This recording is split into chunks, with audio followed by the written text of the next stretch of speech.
I can't resist saying something about after you started with the Eagles stuff. I don't know, some of you may have seen that Facebook post of a church sign that says, you know how many times the word Eagles appears in the Bible? 33. And how many times do you see Patriots? None. I also want to tell you that I'm very much involved with the Amigos de Guatemala, which I think you know is a project of the Penn Northeast Conference of the United Church of Christ. We're building a medical clinic in Guatemala in a very remote mountain village. You've contributed to that project. I asked and made sure your church was on that list of donators. And we're working with the people of that village. They're doing a lot of the in-kind labor. They've donated some of the materials. But the bulk of the project is ours because they're so poor up there. And I just found out, and I won't be absolutely certain until 2 weeks from now when we meet again, but it looks like we have raised enough money to build the clinic. And so we finally reached that goal. But I'm also going to tell you, we're not done yet, because there's all the equipment that they need to put inside. But I went on a trip down there, and they brought in their dining room tables to use as examining tables. It's a coffee plantation, so luckily the coffee was still on the plants because the storage rooms were empty, and we used those as our examining room. So you can tell they needed a place to have this, and they had no medical service up there. So we're trying to raise money now also for the equipment that we need and to send medical missions down there. And I'll tell you, as a pastor, I had no medical experience, but they had eyeglasses with them. And I got 10 minutes of training on how to test vision. And I had the best job in the whole group because people who had never had glasses, I was able to fit them with glasses and they'd break out into these big smiles. It was wonderful. So basic stuff that you and I take for granted they need. If you're interested in going down there, please see me afterwards. We're going to be taking all kinds of medical people down there. We'd be glad to have you along. So, okay, let's just go into the sermon now. You know what your epiphany gifts are. It comes from, I guess, from the giving of the 3 kings to the baby Jesus, right? But there's a deeper meaning to that season that I guess, maybe, I hope your pastors have explained to you, that the star.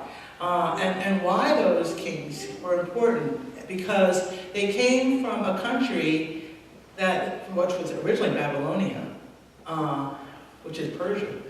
But they came as non-Jews, that Jesus came not just to honor the Jews, but to honor all people. And that was a revelation to the people of Israel. That was an epiphany. An epiphany is like a bright idea, something new. It's like when that light bulb goes off in your head, when you suddenly realize something, that's epiphany. And that's what this season is about. It's a revelation about who Jesus is. And so, it's not just about him being the Son of God, when he shows himself as the Son of God, but as his lesson so well demonstrate, it's about demonstrating the power, the authority that he had as the Son of God. I'd like you to think a little bit about the person in your life who has been your authority, who's been most important to you, whose opinion you value and you trust. And I thought about all kinds of things. I thought about crossing guards. When I was a kid, the crossing guard had authority. They could stop traffic if they needed to, right? They had authority. And I know I spent a couple of summers many, many years ago as a lifeguard, and I know they had authority. Don't go in the water. You can't go that deep. You know, and all those good things. Authority. You had experience, you had knowledge, and people trusted you. Or maybe it's a family member or a teacher that had a lot of authority. Maybe your sources of authorities change over the years. I think they do. We give judges authority. Maybe not these kind of judges, but are there any judges here? Anybody been before a judge? You don't have to answer that. I know I have, but I won. So, yeah, anyway. Give police authority too. Sometimes we give police authority, not all, obviously. Government authority, that's a big one. We give them to drill sergeants, to presidents have authority. Or it could be a doctor you need to trust. Now, things have changed there, haven't they? You see that ad up there? Your doctor recommends you smoke Camels. You see that ad? Can you read that? Yeah? That might have been from the 50s, right? Something probably 40s or 50s. Some authorities get changed, don't they? So it's not always easy to tell who we need to trust. So we need to question authority. But each of us, every single one of us in this room has some kind of authority. Even children do. Even our friends, maybe especially our friends, have some kind of authority with us. You know, it used to be that religious people had the most authority, and not just Christian, but the Dalai Lama, of course, is still an authority for people, and your own pastors, of course, have some kind of authority. And Martin Luther King, who is a great authority for people of the African-American race, and for the rest of us as well. But we're here primarily because of a different kind of authority, which stems from the Bible and from the life of Jesus. He is our authority. And you think about where that authority came from in Jesus, not just because he said it, but because of the way he lived his life. And to me, the most important story about Jesus is the one where he washes the feet of the disciples on the night before he was crucified. And he said to them, I have served you, and I want you to love each other as servants. Love each other as servants. To me, that's been the guiding of my life. Of course, the cross, the sacrifice he made for us on the cross is important, but the way I live my life is determined by that act he did in foot washing, the servant model. I came up with this definition of authority. Authority is the power or right given, not taken, but given to a person or a group or a belief structure to direct the actions or thoughts of others. It shows us how we are to live, how we are to be. But the question about that is, how do we trust them? What allows us to trust in their authority? And the lesson that we heard this morning tells of Jesus' first act of authority, of demonstrating his authority, his first deed of power. Now, it says that the Capernaum folk, in the lesson that you heard, were astounded at the teachings that he had taught. He taught as one with authority, and not as the scribes. They don't know where his authority came from. They're very puzzled about it. They know where the scribes, or they think they know where the scribes get their authority. But they don't know where this man does. A hometown boy, a small town boy. Where does he get that authority? But Mark isn't done with the story yet, because that's when he goes into this story about the unclean spirit. The unclean spirit. He said, what do you have to do with us, Jesus of Nazareth? You've come to destroy us? I know who you are. You're the Holy One of God. Somehow this unclean spirit knows Jesus' authority. It knows that it's come from God. It knows him too well. But Jesus isn't ready. And Jesus knows the people aren't ready yet to hear that Jesus is the Holy One of God. So he tells the spirit to come out of him, and the spirit convulses the man, and it comes out shouting and leaves him. And all are amazed again. They still don't know where his authority comes from, but they're amazed that this man with a new teaching, with authority, and he commands even the spirits. And they don't know where this authority comes from. They just began to tell the story of what Jesus had done, and Jesus' fame began to spread. His authority, his power impressed people. They didn't know where it came from. To figure this out, you have to go back to what the people in the town said. That Jesus' authority was different from that of the scribes. Scribes, only interpreted the law. The law which already was on the books. They could read it to the people. They could explain it to the people. But for them, the only law was the law that was written. That was the only authority they had. For them, their job was simply to tell it to the people.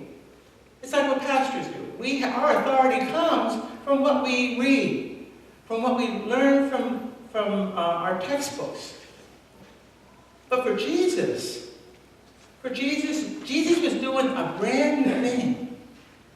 It was a different kind of authority, a different view of the law. His teachings actually went beyond the law that was written down that the scribes were interpreting. The law had rules about how to handle the man with the unclean spirit. The scribes could say, no, you're supposed to stay away from him, because it's written right here in the law. Stay away from that man with unclean spirit. He's not good for you. But that's the most they could do, because that was the extent of their authority under the law. Jesus, on the other hand, because he had a new teaching, had a different kind of authority, Jesus could not just handle the man. He could fix him. He could heal him. And that was the new authority. God's authority of love and sacrifice and servanthood that Jesus embodied. For Jesus, love was the ultimate authority.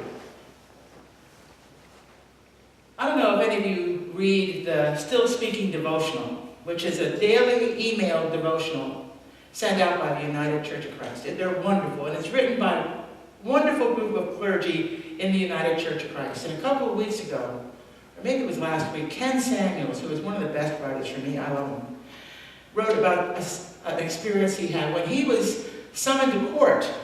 He was summoned to traffic court for a speeding ticket and for a few unpaid parking tickets that he said he forgot to pay.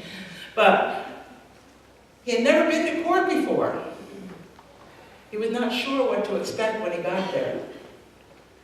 And as he was getting going there, all these horror stories he had heard about from court experiences raced through his mind. And even if you've never heard a story from a friend, you just watch television, there's enough court scenes on there to catch you running. He's waiting for the judge. And finally the judge comes into the courtroom, and Ken sat there and breathed a sigh of relief, because the judge was a member of the church he had served when he was in seminary. This man knew him, and he had always thought of him as a kind man. He always smiled. He always had a good, firm handshake for Ken. He was always encouraging. This is going to be a piece of cake. Surely he'll be lenient with me. Maybe he'll even just dismiss all these parking tickets, because I'm going to be a pastor, and he knows me, and he knows I'm a good guy. But I love those scenes where you see the judge looking down from the high bench, right? And they're looking down on the person they're going to judge. And he says, Kenneth Samuel, you are guilty as charged. You will pay the maximum fines with interest because you know better. You know better. You've got to be an example for other young people, the judge says to him. Now, was that the kind of authority that you usually expect from the law? I don't think so. And I don't think Ken thought that either. This judge went beyond the law. He was first and foremost a servant of God's love in his caring of people and loving people. His judgment for Ken was righteous and true. The judge knows Ken. He loves Ken. That's why he wanted to help Ken do better. It wasn't about punishment. I don't think court decisions really are ever mostly about punishment. It's about helping people. He doesn't want to see Ken back in court. And he will spend his time, so that he can spend his time sharing the love of God. Like Jesus, I think. Jesus, the judge, will discipline those you love. We all discipline our children, right? He will hold us to higher standards. The judge was holding Ken to higher standards, as he would everyone who comes before him. His judgments, like those of Jesus, are not punishment. His judgments are really our salvation. Our salvation. Jesus, in his ministry, throughout his ministry, is completely guided by compassion for others. In his life, he sacrificed his own needs for the good of others, for the will of God. He humbled himself, like I said. He washed the feet of his disciples. He took the cross. He gave of himself. He sacrificed. When Jesus confronts the scribes, the people of that town, he lets them know that nothing in life, nothing, not even the law, has authority except the love of God. That's the highest authority. And that self-giving love is what we're supposed to have for each other. That's why we're here, to receive it and to give it. So let me come back to that unclean spirit. We don't know what that unclean spirit is. It could have just been some mental disorder. It could have been a physical disorder. But all we really know is that Jesus called it out. Jesus called it out as coming from God. The unclean spirit had taken control of the man. We talked about control in the children's sermon this morning.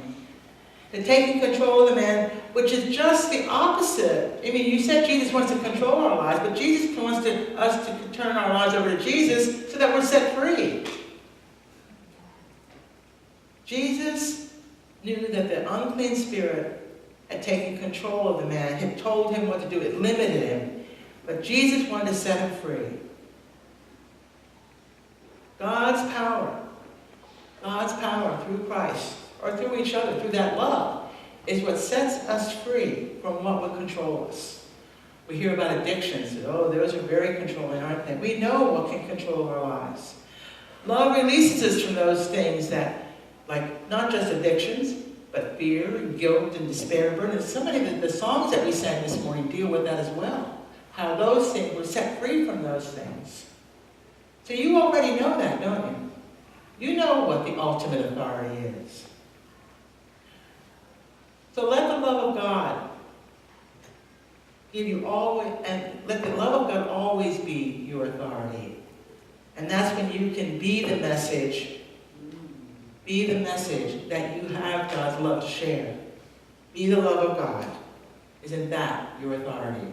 Amen.